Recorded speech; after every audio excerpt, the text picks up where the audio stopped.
Not too shabby. First phase That's material. Pretty good. Yeah, you got to go easy on those first phase heroes because even the bad teams pick them as well and don't do so well. So there you go. Game number 1. We're ready to jump in. We've got Crewmates. We've got Inverse. Let's do it. Let's put a quarter in and ride this pony. Yes, and as we take a look in here, you'll see that band you just heard, the old Puck, right up there in terms of the most banned heroes across the entire patch. Not surprising. Beastmaster's there as well. Do you know the number 1 most banned hero still across the entire patch? It is, in fact, Timber Saw. Actually, to be fair, it is tied with Beastmaster still. So actually, if Timber were to not get banned in this game, and I don't know what other matches are happening at the same time, we could be witnessing the overtaking from Beastmaster. How exciting. Neck and neck race here. And there's that Treant ban. All right, Bowie. Sharing some strats, are we, Bowie? Oh my God. Timber Saw. Will he make it through?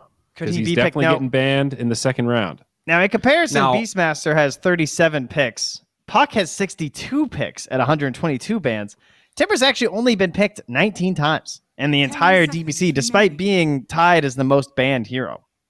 It's just so annoying, dude. Yeah, no one wants to deal with it, but no one wants to play it. Yeah, it's well, because he's not without counters, right? If you first pick Timber, that gives you a lot of opportunities to pick heroes that stop his snowball. Exactly. You kind of want to 10th pick him, but that almost never happens. All right, guys, can we talk about oh God, you can pick Centaur, but you get Tiny, and then you give Centaur and Snapfire away? Can we talk about this? Classic South American drafting priority here. They go for the Tiny. So what's the play? They stampede to get you. You just toss them back. Is that the play? And then you take a support gyrocopter. There you go, dude. That doesn't answer all your questions. Huh. Interesting. I mean, they have a lot of stuns, and the gyro can flex. The Tiny can flex. So in that sense, it's fine. I just feel like Centaur Snapfire is so strong. Those are just 2 really good heroes. That's as simple as that. They feel amazing. Not that Tiny Gyro are necessarily bad, but I'm looking at 2 S tier Centaur Warrunner and Snapfire is a high A, easy A+, and Tiny Gyro are both A and B kind of. Tiny, I think, is kind of nice. Maybe a little overrated. It just feels like Inverse came from the future, you know? People, they're first picking Centaur when it's available. They're picking Mars to counter the Centaur, but they are in a different patch.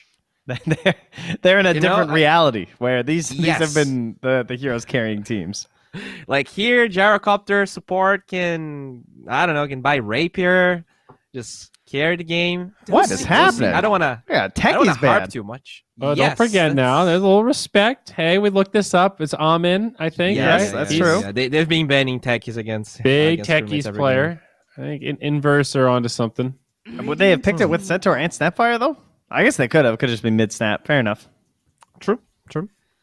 One thing I don't want to see from Crewmates is the Mars. I remember their first game, they were playing Peru servers, Ryer had mid-Mars, and just like Sexy Fat, missed a lot of spears in that first game. So maybe just get something a little bit easier to execute, maybe a Void Spirit. 5 seconds remaining. But there's heroes. You can play mid. DP. Pretty easy. Press R, press Z. Yeah, that one's pretty easy. What did Quesadilla play in the last series? I think he's the player we know least Void about. In the first game, and they lost. Then they played PL and Bloodseeker, I want to say. I don't remember though. So Quesadilla is the one, Void and lost. right? He plays safe lane. Yeah. And Miggy goes mid. 10 Gotcha. seconds remaining. Okay, so they're gonna 5 take this seconds Weaver remaining. out. Jugger and Lifestealer are up, so I think these are 2 very high contested heroes against the Lifestealer Centaurs anyway. that fire lane. Yeah. I mean, they could just Grim right now, I think, out of this for Crewmates. Trying to think of a 5 that makes any more sense, honestly. I feel like Grim just kind of looks nice. I feel like you can get in range of the gyro. I wouldn't mind if you just instantly soulbind a Tiny in a team fight or something, because he's all just jumping on people if he's on the core roll. He wants to be in the middle with his tree, Team pick. I'm going to start with the Void Spirit. So they're almost threatening in case this is Tiny mid, maybe? Possible. Maybe Inverse also really values that hero. I mean, I guess he could flex to a 4. So it is open-ended. I would love the mid Mars from Inverse. I think I've seen at least 5 matches with Void versus Mars, and Void just gets destroyed every time. They go with the Crystal Main. Looks like her stonks are going up. 3rd game already. It is really nice with the Tiny and the Gyro. And they want a little bit of protection now to get off some of these simple routes, or maybe after a homing missile. That's a classic one that ABBA likes to just dispel off because it's so telegraphed when it's going to happen, right? Mm-hmm. And this has the flexibility, too, where this could be the 1 or the 5. Yeah. So that whole bottom lane's open. Kind of weird with the 10th pick that you're basically revealing that it's Void Spirit mid, but at the same time, it's also Void Spirit. And maybe it could be Snap, as he said. Yeah. Ooh. All right, ban the ET, right? Okay, and there's that Timber Saw. Makes it to the end. So they'll stay tied then, at least for now.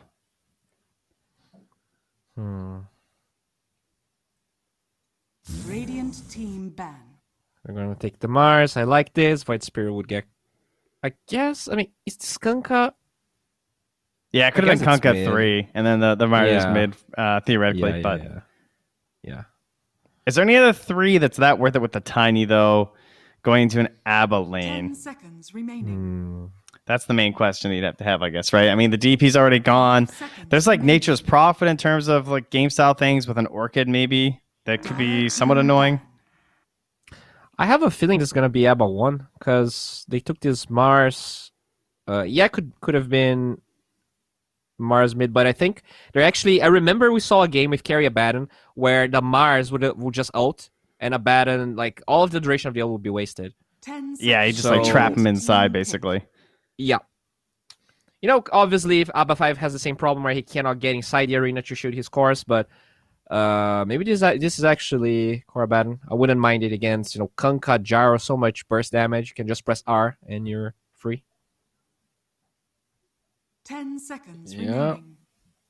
Now, what do we have left in the way of off lanes? I suppose Kunkka could always double as a 3, but a lot of the good ones taken out here, even into like the LC Enigma territory. Yeah, we're at like Tide levels, I guess. Tide's gone, Tide dude. is gone, baby. What? Oh, he was the last one. Okay, I hadn't opened it back up. Okay, that makes more sense. Bloodseeker is still in. Also taken. No. What? No, he's not. Is he? What? Am I crazy? Okay. He's in. Yeah. Yeah, he's fine. Pretty good versus Void Spirit. Oh, finally. They did dig deep. We'll get to see some Necrophos. This guy's doing great, by the way. 16 picks. Yeah. This will be the 17th so far in the DPC. He's got almost a 63% win rate. And obviously, it's a hero that gets picked in games where it looks solid. And so right here, you've already got some pretty tanky and annoying heroes. 10 seconds remaining. Some concerns, I guess, with the ABBA to help shield you a little bit, but 5 seconds remaining. not a huge deal. Looks pretty good. Long sustained fights are great with Kunkka and Gyro. Yep. A lot of heal, a lot of magic, a lot of damage mitigation. Wow, they just take the profit themselves. Quick pick profit. There Is you that go. all one? So it's okay. It's gonna be an FCR Nature's Prophet, Snapfire 4, pretty standard. Wow, I don't know what I feel about this Crewmates draft. We saw HFN doing really well with the Carry Nature's Prophet. But this feels like a different sort of draft. I'm not sure how this Abada and Nature's Prophet lane is gonna go down. I guess it's gonna be just a lot of farm trading. It kind of looks like a lot of brawling too, though, throughout this game. Like the early game with the ultis, like between the boat and the call down, they can try and force as many fights as they want with the X, since you can't escape with the Stampede. But they have their own team fight abilities come in there too. So I feel like Crewmates kind of need pickoffs a little bit with like the Orchid and the Snapfire plays, whereas Inverse are just looking to like full on smoke and do with a big team fight and then go back to farming because they're not even going to take objectives that easily. A lot of kill potential, though. Quesadilla, Gyrocopter. I don't know. I feel like Inverse can just keep brawling. This CM is going to enable them to do a lot of what they want to do here.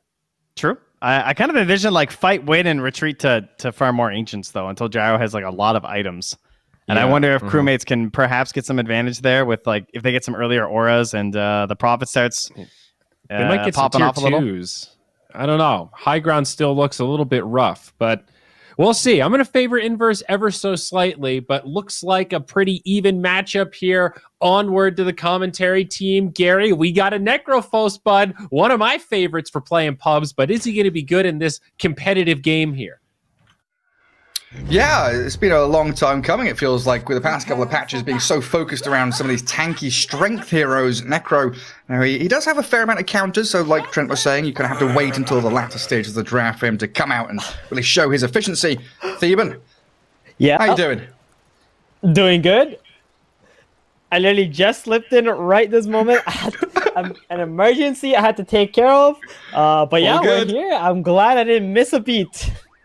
Yeah, I mean, the draft was perfectly timed. I literally finished my last bite of food as the last hero was picked, so it's all timed out perfectly for both of us, it looks like. Game 1 here at this best of 3, Inverse taking on Crewmates. So, Nature's Prophet pods 1, you know, like the panel was saying, we've seen HFN had some serious success with it, and now it looks like FCR are going to be trying to replicate that. It's a really good hero. I feel like Arteezy, that's another player who has been playing a lot in matchmaking. Some other, you know, maybe not as high MMR players have also been playing in position 1 in Europe as well, getting kind of popular. It's just that laning stage power is so good. Everything in Dota right now is about winning these lanes, and Nature's Prophet really helps do that. So we're going to see a lot of momentum coming out from him. But that being said, though, the offlane, Necrophos, that's a really good hero against the NP. Why is that? Well, you got Death Pulse that can hit the treants and can manage to deal with the lane or the creep equilibrium really well. You also have the Heartstopper aura, which is nice. So just the two combination will make it harder for Nature's Prophet to just kind of bully you out of the lane. You got that little bit of extra sustain too. This is a hero that I've been looking at recently, Necrophos. I'm wondering if it's like S tier or like A tier, but people haven't really spent enough time experimenting with it. Yeah, it kind of feels like when it's pickable, it's S tier, but it's just like waiting for that point in the draft. You know, there's a lot of magic damage counters, you know, Bat Rider, the old Shadow Fiend, stuff like that can kind of rip through him during Ghost Shroud. And it definitely brings you a lot of that lane sustain, as they do start off with the Avalanche onto FCR, with D-Flash behind him. He's got shields to keep him away in lane and bully away at these two Radiant heroes. I guess also the fact that Nature's Prophet, after a couple of levels, you can kind of leave him alone if you do have a hero that wants to move into another lane and try and make things up elsewhere. Down bottom, Armin and Slaw having a bit of a head-to-head around that small camp. Sentry already placed, but gets body blocked up. Maiden with a Gyrocopter against Centaur Snap. Gyrocopter, very potent carry in this current patch. There's a lot of carries who are also favoring this hero. Again, another good laning. Ooh, that damage. Again, the Lil Shredder. Level 1. Lil Shredder plus the Blightstone doing work. Yep. They're getting kicked out of this lane for now, though, because they're double range heroes on the CM Gyro. But once they get to that level 2, like we've seen with the Snapfire, that's when they're going to feel a little bit more pressure. Yeah, it's kind of interesting, isn't it? I always thought Scatterblast Cookie with all Flax, D-Flash with R's and T up top. Had a bit of a scrap. Created a new lane for themselves. Dragging that wave across, but it looks like it'll all calm down. Yeah, I always thought the Scatterblast plus Cookie was, you know, the prime build for this Snap plus Centaur lane. But Centaur having so much base damage, you know, buying a Bracer and stuff like that, the minus armor just amps up his right click so nicely. It all adds up really well, because in the early laning stage, you're not only relying on your magic damage, you're right-clicking quite a lot. So it just gives you much more consistent DPS with the Low Shredder, I would think. Yeah, it definitely does. Like 50 mana cost doesn't feel as bad to keep spamming it out over and over again. And then just a little look into mid. Void Spirit 12 and 4, Kunkka 11-2, both going to get their bottles and their water runes up. So it looks like a pretty even laning stage so far between them. Is this similar to the Ember versus Kunkka lane that we love to talk about?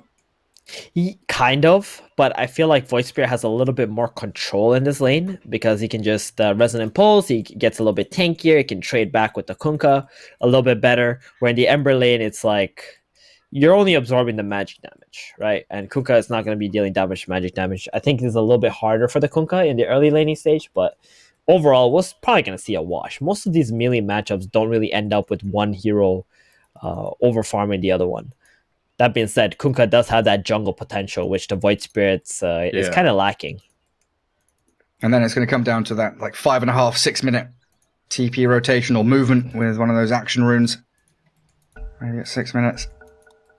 As we've seen in some of these previous games, you know, the preemptive move from the mid lane is kind of guessing where the opposing mid is going to move. So I guess Void Spirit probably wants to, you know, move bottom into the Centaur snap lane and pressure the Gyrocopter. Kunkka could react to that quite easily.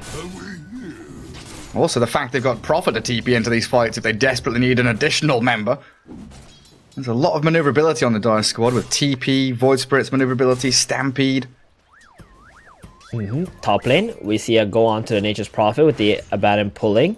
Flax, he wants to toss back the NP. The small Tombo. Avalanche, Just toss. A small combo, okay. It's gonna burst him down though. Nice. First blood with that level 2 Death Pulse. Yep. So they were losing in terms of last hits. Well, not really too hard, but now they got the first blood. The Necro will pull ahead. NP lanes, like these are when you pick NP carry, you need to win your lane pretty much. So this is gonna be a big problem having the NP die. Oh, it sure is, yeah. A couple of good little denies there on his Treants though, as he returns to lane with his TP.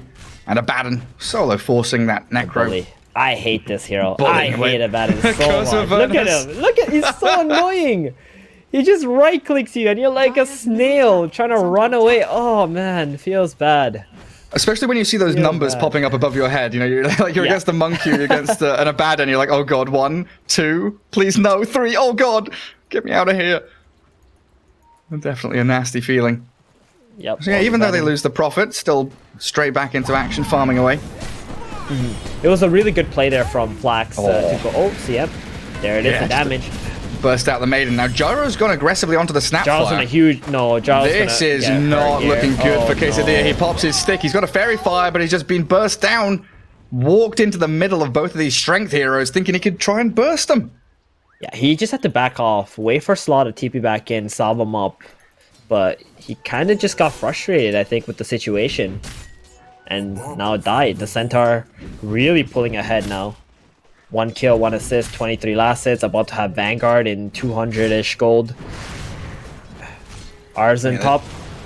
Yeah. Out the Tiny, he's gonna die. There's the silence. And D-Flash clicks him. And FCR comes in with the finish. And the Dire team, you know, I think your phraseology there, pulling ahead, definitely the case. You know, 10 denies on Prophet. Void Spirit now getting ahead of the Kunkka. And the Centaur, 26 and 6. Absolute monster for Hijack. And this is even before. What he just did. What's he done? He got level 6, same time as the Kunkka. He instantly uses his Astral Step to shove the lane out so he can kill the Catapult first before the Kunkka can come in and pressure the tower with his Catapult. So now Ryer is going to have all the freedom in the world to move either top or bottom to make any plays or even control the 6-minute power route. And then he can make his move. Well, up top, D-Flash gets gone on, but that is Tanky Abaddon with a shield. He salved himself up, and they are not killing him. So Flax with Arzen can't stick it to the Abaddon, and that's Prophet just continuing to free farm in the top lane. We still don't see this Ryo Void Spirit making a move into the side lanes, but like you said, he grabs up the Illusion Rune, and the options are still there for him. It's the Illusion Rune. That's probably the biggest reason why he had to just walk back to middle. If it was like a Haste or a DD, he might have just instantly walked top or TP'd in there, snagged up the kill. Gyro. He's been caught here. The cookie into Stomp. Now the minus armor. He doesn't die, but he's in that kind of threshold where he doesn't want to stick around in lane. Try and clear through some of these additional jungle camps. But in comes Ryo. Void Spirit's arriving. They're going to kill him. Just Astral Step, double up, in onto that high ground and pick off the Gyro, then steal his creeps. Stampede, what's that for? Top lane to get the Abaddon out. Looks like he's safe and sound. While the Prophet aggressive with the Wrath of Nature bouncing into that Poor Necro, sprouting up the Tiny. Oh, body blocks. Body blocks. Keep the Tiny trapped in place. Keep the clicks going. FCR with a double kill incoming. There we go. Beautifully done. Very, very nice. I mean, they might have died first because the Abaddon was pulling, but they've come back into this lane and they've won it big time. Necro still level 4. Nature's Prophet, a sliver of an XP from level 7. That big Wrath of Nature doing crazy amount of damage just early into the game. And the early level 6 on Centaur. Yeah, exactly. Just because they were able to win these silence in terms of creeps. That's a 7.5 minute. Wait, Tier 1 tower. Are you really going to TP in here? He's just TP's level 5. He doesn't have cooldown. They jump onto his support. Slaw gets burst down. The Tiny there with the Avalanche Toss, trying to bring down his Centaur, but he's got Vanguard, stick charges, 300 HP remaining. He's going to turn with a stomp. Well, I'm in. He's got a cookie here. Thinking about bouncing the Centaur into the gyro. They're dodging and juking, but there it is. The chain stuns come. Quesadilla, he's shredded. Yeah, I think Quesadilla is kind of done with this game, Gary. Yeah, tilted out of contention. Mid lane Kunkka trying to battle with the Abaddon, but D-Flash is winning it. That is not a duel that the Kunkka can take, apparently, and FCR thinking about TPing. Hijack does die to Flax, bottom. I don't know how that happened, but it did. He was level 3, Gary. He just walked in, he saw Centaur low health, tomboed him, and he's dead, and now he's level 5. I mean, that's a pretty big win for Flax here, because you get this Tiny rolling, he gets the Tome on 6-2, maybe gets to level 7, on 10 minutes, gets to level 7, max out Avalanche, maybe make some plays with the Kunkka X-Mark Torrent combos. I think they could crawl their way back into this game. I mean, this early laning stage has been a little awful, but they do have heroes that can kill very easily on Inverse. That is true. And I guess the fact that you have a you have a gyrocopter, right? It's not a Phantom Lance or a PA. Gyro can offer magic damage early, especially when he hits level 6. So you have the ability to decide, do we take this fight or do we dodge and just try and farm up ancient stacks, for example? Mm-hmm. Agreed. And I really want to see this gyrocopter just, keep it cool. Who pauses? Was it Radiant? Good. Okay. Maybe they pause. They're like, all right, Quesadilla, it's time for you to chill out, get some meditation going, get your app open, take a quick 1-minute meditation, relax, and then let's play some Dota. Yeah, it's probably Flax. Who paused. It was Flax. Flax is like, yo, I just got this big nasty kill on the Centaur, all right? I'm level 5.5. I'm going to carry you. Just chill. That's literally what I was going to say as well. Definitely the PMA, thinking, hey, I'll do it. Don't you worry. I'll create space. It'll all be fine.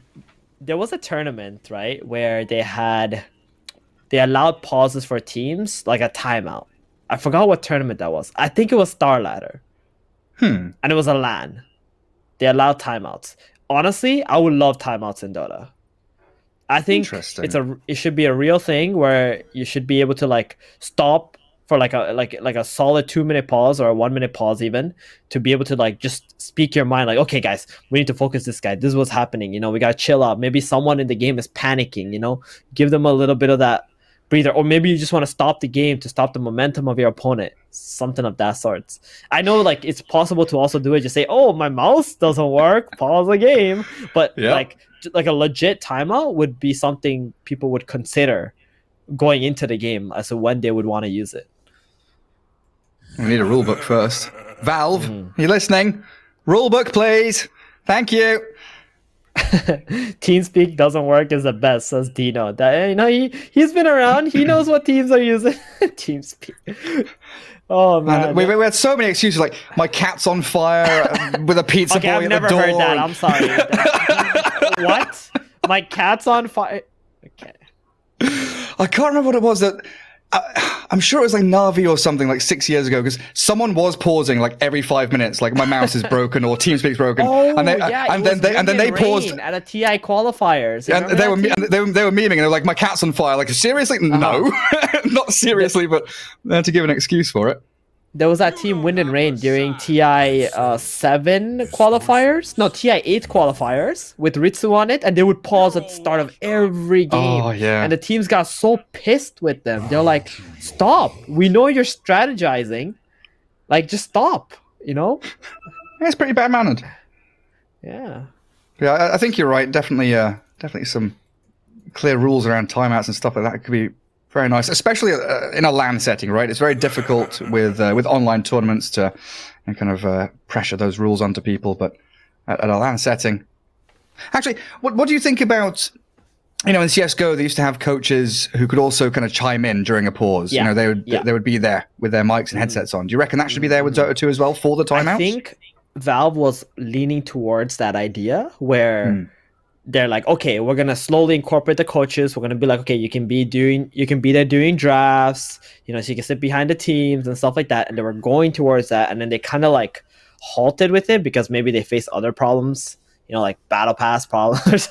I don't know, whatever it may be. And then you got COVID that hit, you got a TI blockage, but I feel like that's the direction Dota is going, and most esports are going, where they want to incorporate coaches to have a bigger role so that you can have better quality games. Yeah, absolutely. And take some of the pressure off of the player captains, right? And people like Puppy, PVD, they fulfill multiple roles. If you kind of spread that across multiple people, it's a much nicer experience for you. But here we go, back underway. Crewmates, we're definitely in a groove. We'll see if this pause upsets that, or if they can keep the aggression going. As they do have FCR now farming in that triangle area, in towards his Witchblade. Abaddon holds out top, and the Radiant kind of wondering where they should play. Like, losing that bot tier 1 so early makes things a little bit awkward, doesn't it? Yeah, I think Necrophos just needs to continue pressuring this top lane in. Even if there's an Abaddon leeching the XP, eventually you're going to need to take this tower. And I would love to see the Kunkka be the one making the rotation to help take that tower. Bottom Crewmates already taking their first objective themselves. Maybe Tiny can also chill there, get some XP. Look at Flax, man. He's level 6 with 900 gold. He is rich. 404. He is very rich. He's only 600 net worth behind the gyrocopter. Yeah. And they do smoke up towards top. Time. I mean, Gyro's struggles is because of frustration. I don't think, he should be this far behind.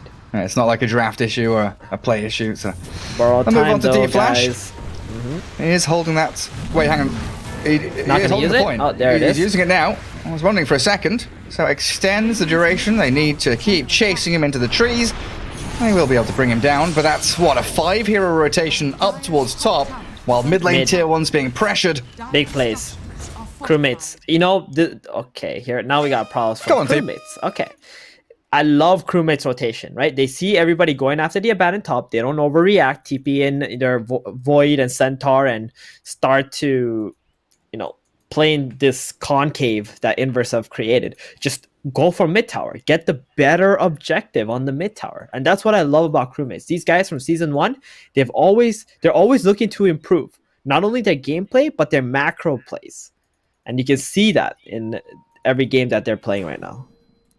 Yeah, understanding where they need to be on that map. There's a lot of good warding and vision down in the bottom jungle too, so they can kind of process of elimination. Nobody's showing bot, no one's showing in that jungle. We've got perfect vision, we're pushing mid. Gyrocopter and everyone else is all up towards top lane. There's even a DD rune down bottom. If Ryo wants to go and grab it to refill his bottle. Snapfire also has a level 3 low shredder to help take the tower out. Unfortunately, had to upgrade that Orb of Corrosion into Blightstone into a medallion, so the medallion can't really remove tower armor, unfortunately. Yeah, that always upsets me. It always feels so bad when you your right click doesn't remove armor. Feels bad. So sad. Just buy another one. Just go buy another Blightstone. There could be you can make an argument where if you play the Snapfire or some hero with medallion, maybe your teammate should get like an Orb of Corrosion, because that would be a lot of minus armor. Also helps you take Roshan much easier too. I mean, do you think you should be able to use medallion on towers? No. What are you, Gary? This is why you don't do balance changes, okay? Okay. I was I wasn't saying you should. I was just asking to gauge your reaction, and that was a very negative reaction. Listen, I bet if you were Ice Frog, Warlock would be the most OP hero in Dota 2. Like, you'd probably make Warlock have an extra golem with every level. With every level he gets. Chaotic Offering. Yeah, level 2 Chaotic Offering, 2 golems. Level 3 Chaotic Offering, 3 golems. And then you would also give them magic immunity plus 50 armor or something. Man, talents were the best thing to happen to Warlock. I'm not going to lie. That's true.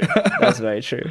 It was so beautiful. It was way better back in the day when he had like 30% XP gain plus he had XP and GPM talents. That felt incredible for Warlock. That was so good. Yeah, I mean, I love what Valve has done, or like what they've done with Dota 2 changes. They've removed those like easy talents that were just like kind of filler talents, and they've actually added respawn legit talents. Now. Yeah, over time. Oh, that was the most broken. Respawn talents. Yeah, was it Lena with like minus 40 seconds or something? Just die and immediately respawn again with Bloodstone? Like, it was, right? Bloodstone Rush Lena. Yeah. That's absolutely bonkers. Some crazy shit. And you can't push high ground because of these respawn talents. It was ridiculous. I remember the games were like hours long. Well, the Radiant are trying to reclaim their jungle, but a good dissimulate dodges that avalanche, and the kisses out from Grandma. Flax gets burst down. Now, Slaw's in a pretty rough position here. T gonna bodyguard the maiden back, while mid lane they try to get on top of the Kunkka. Looks like they won't actually find anybody. Very unfortunate from Inverse. Like, Gyrocopter is able to catch back up because he's playing on the top side, but this is too much of reactionary movements from Inverse. They gotta continue to play top side, I feel like, and Tiny's gotta focus more on getting his Blink Dagger up and running, not fight into this Abaddon level 4 Apothic shield. Oh my goodness, that damage onto T. They do get a good X-Mark boat though with the Reaper's Scythe. Nature's Prophet, he's not going to die. He's walking it back, he's got Sprout, TP. Can he get out of here? Is he alive? They can't catch him. Death Pulse, no, nothing. Prophet's out of there. Meanwhile, the chase on the Flax. There's the little Shredder going to work from Army and onto Slaw now. They missed out with that Remnant, but Crystal Maiden being focused. D-Flash does drop to Quesadilla. Still a pretty good fight for the crewmates coming down here, saving FCR, getting him out, and he can also potentially return with another teleport because Ryo moved aggressively there, but doesn't want to battle the Kunkka. Wow, that cookie was really nice because it stopped the Kunkka and Necro from getting those 2 right clicks in that would have brought Nature's Prophet low enough to die to the Reaper Scythe. So now they got Reaper Scythe on cooldown. Nature's Prophet survives some miraculous way with the nice Sprout there. And crewmates, they can just get back on this map. Absolutely can. Interesting though, looking at this this build up from D-Flash and Armin, the Solar Crest fully understand on the Snapfire. No Glimmer Cape on the Abaddon though against this tiny Necro Gyro. Right. Do you like the Force Staff? I think the Force Staff is nice to get him away from the X-Mark combo, because the X-Mark will come out, then the Torrent will come out before the bolt lands, and if you can force them out before the bolt lands, you can save your teammates that way too. Yeah. But like you said, Glimmer Cape would be just as good in this kind of game. It just costs way more mana for Abaddon. That's true. Crystal Maiden, wrong neck of the woods. And Necrophos, he's got 1200 HP and a hood. He's reasonably tanky, but this is everybody from crewmates right on top of him. They can't defend that tower, and they move straight onto the Tiny next. The last kiss does land, and the TP forward from the Prophet. A double kill comes out for FCR. Full control for the crewmates down bot. They've cleared out all of the towers. And now they can return to the other side of the map and start thinking about controlling Roshan for the next 5 minutes. Radiant's bottom tower is under attack. Dire's middle Looks like Looks really good for crewmates. And this early outpost take is going to be so detrimental for Inverse. Oh yeah. Just that experience every minute, like, it just adds up, Gary. It feels so bad losing your outpost. Plus, you have 1 less place to TP to. Actually, 2 less places to TP to because you lost your tier 2 tower as well. You actually have 0 control over this bottom jungle now as Inverse. It's a no-go zone. Yeah, you do not want to be heading down there. It's double warded up by the Dire as well, as that Radiant Sentry misses both of them. And I will say to Flax, this early gold that he's had has pretty much amounted to nothing now because he hasn't been able to just sit in the lane and finish that dagger. He's been running around trying to get into these fights with so much gold in his bank. Yeah, not able to convert it into an actual item. And Quesadilla, you know, he has been given that room top, heading towards an Aghanim Scepter, it looks like. He's had plenty of time to farm away. He's hit level 10, but still, what, 6th place on that net worth board? 5th place? 3 dire cores all ahead of their Radiant counterparts. And a smoke coming through from Inverse, trying to break the rut, catching out FCR. They catch a glimpse of him. Sprouts there as the X into boat connects onto the shield. Nature's Prophet, the Stampede, the shield, the heals. Not enough. Prophet's down, but the Blink Stomp. Hijack catches the both of them. Miggy's Kunkka, very tanky, walks it away. Starts the DD rune going, but the kisses magical damage. That'll take him down. Ryor and Armin, mega kill streaks for them. And Slaw, the final casualty of war. 3-for-1 trade for that Nature's Prophet. Oh, if Hijack had revealed there, he might have gone on to Ars and T as well. They got the kill on FCR though. I'm trying to think if that's worth it. The position Positives? 1 carried 9,000 net worth for 3 heroes. Well, Tiny got like Gary. Yeah, he got a lot of gold. Yeah, 450, so he's 200 away from Blink now. But yeah, overall XP and gold wise, it was a Crewmates victory just by the numbers. Okay. Tiny Dagger. If he can finish this. 50 more gold. Maybe they can make some smokes. Some Don't more buy smokes. Flax. Go sit somewhere safe, Tiny. You just gotta wait 20 seconds. You got your gold. Combo down that creep wave, and there it is. Blink Dagger ready. And Gyrocopter clearing through some ancient stacks means Quesadilla is now but 800 gold away from the Aghanim Scepter. Hang on a second. Does he have the point booster on a courier? I hate how all the couriers now like sit on top of each other in the fountain instead of being spread. I can't find the Gyro's courier. Yeah, it's so weird. All the couriers just stack up in one place. If you remember previously, they were all separated in the fountain. Yeah. Where you can see everybody's courier. They're in like a nice formation. Yeah, but it's got the eggs. Nope. Yep. He still needs 400 more gold. I think he needs a bit more. I can't see the point booster anywhere. Miggy's getting initiated on middle though. He throws the boat, tries to TP. The Torrents comes, but he's been cancelled out. Miggy gone, and a cookie from Armin finding Tiny. Flax already spent his blink combo. Didn't get a kill, and the Dissimilate will burst him down. A double for FCR, in fact. Somehow gets the final touch. And now it looks like a mid-tier 2 push for the Crewmates.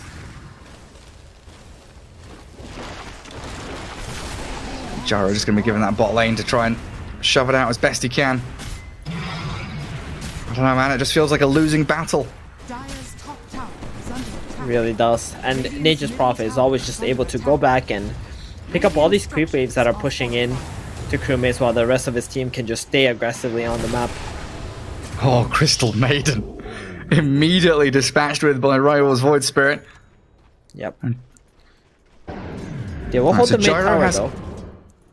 That's true. And Gyro does have the Ags now. Yeah, just finished it up. That's going to give him a little more potency in these little scrappy fights. Of course, increases his farm speed. Needs that BKB. And it looks like he wants a Quelling Blade to try and break through these Nature's Prophet sprouts. My god. D-Flash. X-Mark drag back. But a Blink Stomp from Centaur. Onto those two. Ars and T and Quesadilla with the TP from FCR. They're focusing the Gyrocopter down, and he's done.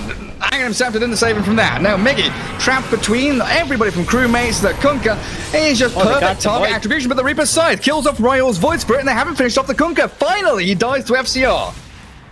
But 2 cores for the price of 1. Maybe if they can find the Prophet now, as FCR trapped behind the Sprout, tossed up by Flax. There's the kill that they needed.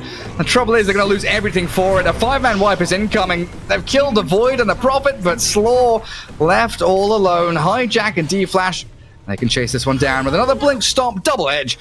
They'll clear through every single member of Inverse. Well, they did a lot better than I thought. It looked like it was just going to be a straight wipe without losing anybody, but the Void Spirit... Open the fight recap. Alright, what is it? It's like dead even. Oh man, yeah, they're just so far ahead on Dire, so losing any heroes is really not good for them. That cookie just doesn't land. Nature's Prophet goes in with the BKB, kills out the Gyrocopter. Maybe a preemptive BKB there, I think. Too early. Now the Kunkka with the bolt buff, kind of tanky, you know, soaking it up. Got the kill onto the Void with the Reaper, and the bolt buff starts to run out, and that's when things turn sour for Inverse. Tiny though, walking in, he really wanted that Nature's Prophet bad, and he got it. He's getting gold, you know, on Tiny. He's getting the kills. It's just that the cores are not staying alive. That's the big problem now, yeah. And Miggy's Halberd is helping out against this Prophet, but KCD has been found in that Radiant jungle. Very low HP as Hijack makes the jump, and Flax, well, he blink avalanche toss trying to save his gyro, but that's only putting himself in danger. Kirky stun, and down you go. And FCR is TPing straight onto Slaw, the Crystal Maiden. We're just gonna get soloed here. He even BKBs to finish her off. Or Miggy, he's been scouted out. They don't have a stomp, but they've got the blink initiation, and oh, that damage comes out of nowhere. Roshan time for the crewmates.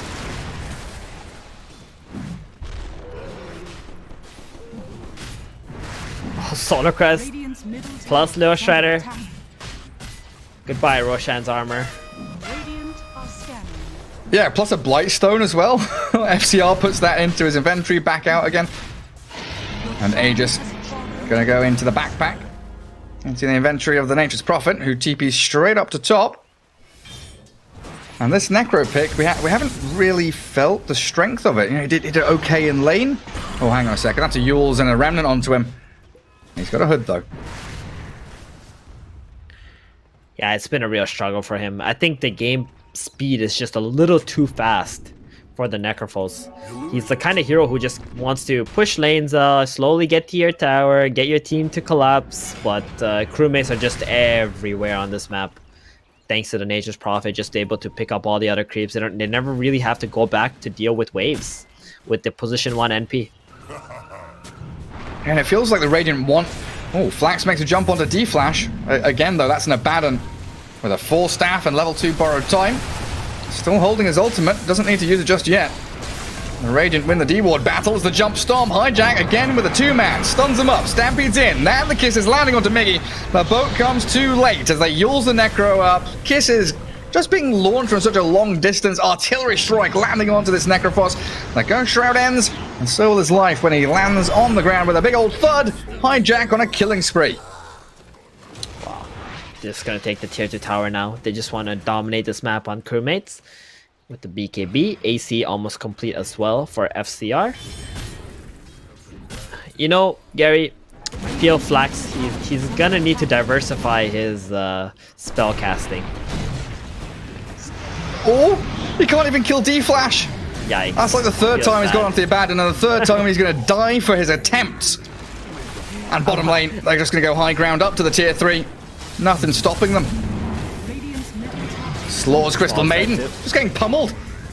She's trying to defend that all on her lonesome, doesn't have buyback. They glyph up and clear the creep wave, but there's a fresh one coming in a couple of seconds. And now you have to contend with Void Spirit, Aghanim Scepter, silencing up your Necro, your Kunkka. There's no BKBs for the Radiant, are there? So this Remnant after Yule Scepter, Blink Stomp, Necro's gone. Again, no buyback available for him. Call down comes, Quesadilla has TP'd into a very aggressive position. Zones out the crewmates, but no kill attempt, no kill threat onto any of the Dire heroes, but definitely kill threat onto that Gyrocopter, as I believe that disconnect means GG. I believe so too. Yes. Oh, Flax! Oh, there we go, he got him. And the buyback immediately from D-Flash. Well, there we go. A very one-sided affair, Theban. 37-8. Crewmates stomped them. Really was. I think this Nature's Prophet position 1 is just very good in the South American meta, where everybody likes to play fast. They like to constantly run at you and fight. And NP, he can always be there in these fights if he needs to as a position 1. Or he could be farming up these waves that are being split pushed into him without anyone else on crewmates having to split up. It just makes the game so much easier for these guys, I think. And we're going to be seeing a lot more of this NP. Maybe game 2. Might have to think about banning it if you're in first. Well, we'll see if they do just that. Game 2 coming up right after this break.